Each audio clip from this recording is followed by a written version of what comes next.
L'Organisation des Nations Unies pour l'alimentation et l'agriculture, la FAO, est une agence spécialisée des Nations Unies qui a pour vision de libérer le monde de la faim. Et la FAO est présente dans au moins 130 pays. Pendant plusieurs années, la FAO a travaillé pour améliorer les systèmes alimentaires. Elle travaille également pour la gestion durable des ressources naturelles, la bonne utilisation des intrants en agriculture. Et pour ce faire, la FAO abrite le secrétariat mondial qui statue sur les questions des produits chimiques. C'est pourquoi, par exemple, nous, à la FAO, aucun de nos projets ne peut financer des produits chimiques qui ne sont pas de classe acceptable, 3 à 4. Depuis 2013, la FAO a de nouvelles priorités, notamment des objectifs stratégiques.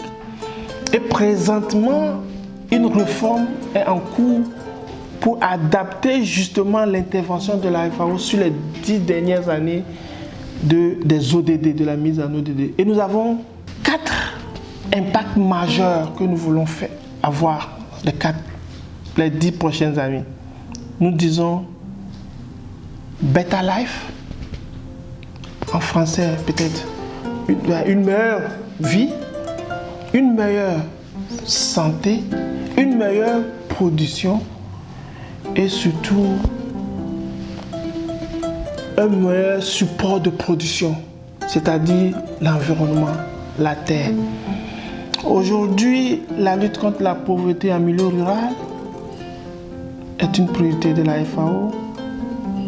La production durable, que ce soit animale, halieutique ou sylvicole, c'est une priorité de la FAO. La bonne utilisation des technologies alimentaires et la transformation des aliments, donc tout ce qui est système alimentaire, est une priorité de la FAO.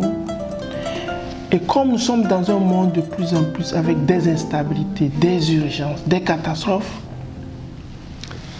la réponse en cas d'urgence et de catastrophe, que ce soit dans le domaine de l'invasion des maladies, des criquets ou des insectes qui peuvent nuire dangereusement aux cultures, donc nous avons ce volet urgence, ou la reconstruction des populations victimes d'une inondation ou d'un déplacement de quelque nature que ce soit. Ce sont des domaines dans lesquels la FAO travaille. Mais de plus en plus, de certaines thématiques comme le genre,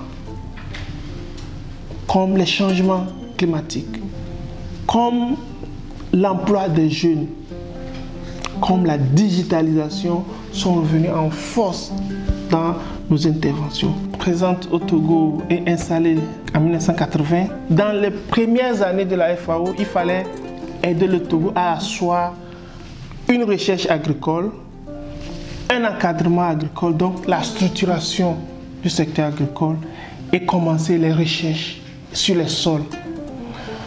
Cela a été fait pendant les 10 premières années.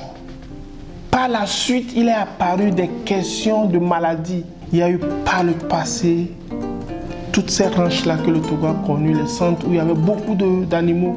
Donc la FAO a intervenu dans les sélections génétiques et surtout la lutte contre les maladies, la trypanosomiase par exemple, la peste du petit ruminant, la brucellose, le charbon bactérien, toutes ces maladies préoccupaient à l'époque.